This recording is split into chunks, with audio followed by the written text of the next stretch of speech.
My name was Mitchell Midknight, biochemical scientist, intelligence operative, a man who believed science could end wars without ending lives. Now I am Midknight, and I am a monster who refused to become a monster. Let me tell you how the world created vampires, not the folklore kind, but the real kind. The living dead who walk among you, created not by supernatural curse, but by human arrogance and the terrible alchemy of good intentions twisted into nightmare. The CIA needed an edge, and I was their blade.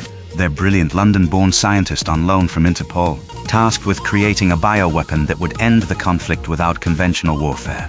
They wanted something humane, something that would weaken the enemy until they surrendered. Then we'd provide the antidote. Clean, surgical, merciful. I created it, a virus that would bring its victims to the brink of death and hold them there, suspended between life and extinction. And then I understood what I'd done. They were gonna introduce it into Vietnam's water supply. Millions of people, soldiers, civilians, children would be infected, held hostage by a disease I'd created. Their survival dependent on the mercy of governments that had already demonstrated they had none. I'd created the perfect tool for genocide dressed up as strategy. So I stole it back, fled London with my formula thinking I could hide, thinking I could undo what I'd done. The CIA and Interpol cornered me at the airport. My own people, my own agency, treating me like the enemy, because I refused to be their executioner. I ran, climbed, and fell. 9 stories into a chemical storage vat.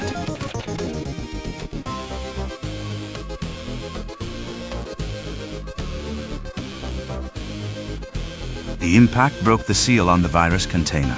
My virus, my weapon, mixed with industrial chemicals in combinations, no laboratory would ever attempt in ratios, no scientist would ever calculate.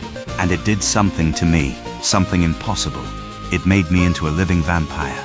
Not the Dracula kind from Penny Dreadfuls. I was transformed into something that needed to drain life force from others to survive, that possessed superhuman strength and speed and cunning, that would watch its own body slowly rot away unless it fed on human victims. I escaped using my new abilities, fled to London, and spent the next 143 years searching for a cure while watching myself decay. Because I made a choice that night in the chemical vat, a choice I've kept for over a century. I would not kill to survive. Every vampire instinct screamed at me to feed, to take what I needed, to justify it as survival. But I'd already created one weapon of mass destruction. I refused to become another, so I rotted. My body decomposed around me, while only my neck and face remained intact. A walking reminder of the price of principles, the cost of refusing to become what the world tried to make me. And the world used my virus anyway. They took the contents of that airport chemical vat, my blood, my virus, that unholy mixture, and weaponized it in Vietnam, and it spread. Third world countries became overrun with living vampires like me. People transformed into predators, driven by hunger they couldn't control, creating more victims who became more vampires in an exponential nightmare. I'd tried to prevent genocide and instead created a plague. For 133 years I worked on the cure, rebuilt my laboratory again and again, chased every lead, tested every hypothesis. And finally, I was close. One more calculation, one more test, one more night of work, and I could undo what I'd done, could cure the thousands suffering from my creation. That's when the government agent put a magnesium stake through my heart. They didn't want a cure. They wanted the threat eliminated. Wanted the man who knew too much, who'd stolen their weapon, who represented their failure, dead. I died on my laboratory floor, inches from salvation, with the cure literally at my fingertips. But the Eternal Champion gave me something governments never would. He pulled me from that moment and brought me to a tournament where I fought using Jeet Kune Do, Bruce Lee's art of the intercepting fist, the style that possesses everything and nothing, that adapts to every situation because it's bound by no specific rules. Perfect for a vampire scientist who'd spent 133 years learning to be something that shouldn't exist. And when I won, when the champion sent me back, I saw the stake coming and I moved. Superhuman speed flashed behind my attacker. My vampire nature screamed to drain him, to take his life force, to finally feed after 133 years of starvation. And I stopped because killing him would make me exactly what they feared, would prove they were right to hunt me, would transform me from a man seeking redemption into the monster they'd created. So I took just enough life force by energy draining to escape, left him alive, gasping but alive, and fled to Italy with what remained of my laboratory. I worked for months, tested the cure on my own decaying flesh, on my own corrupted blood chemistry. And I found it, the antidote, the salvation for thousands of victims suffering from my virus. It worked, for then, For everyone infected by my creation, the cure was complete and total. But for me, it stopped the decay, froze me in this state, this twilight existence between life and death, human and monster. I would remain Midknight forever, the living vampire, the walking reminder of scientific arrogance and the cost of playing God.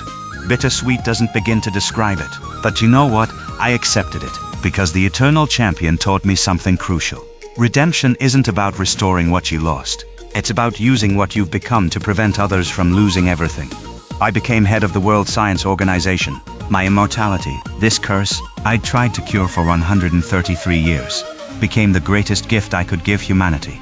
I had forever to study diseases, to understand plagues, to prevent the next Mitchell Knight from creating the next vampire virus.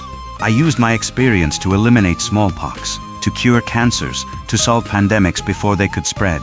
Every life I saved was atonement for the lives my virus had taken. Eternal Champion, you gave me something more precious than a cure. You gave me purpose. You showed me that being a monster isn't about what you are, it's about what you do.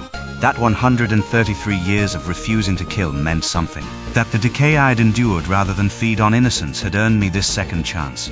I am Midknight, no longer Mitchell. That man died in the chemical vat. I am the living vampire who refused to kill, the scientist who created a plague and spent forever curing it, the monster who became humanity's guardian because he understood the cost of unchecked creation. They wanted me to create a weapon that would end the war without killing. Instead, I created a plague that turned victims into predators. But you gave me forever to make it right.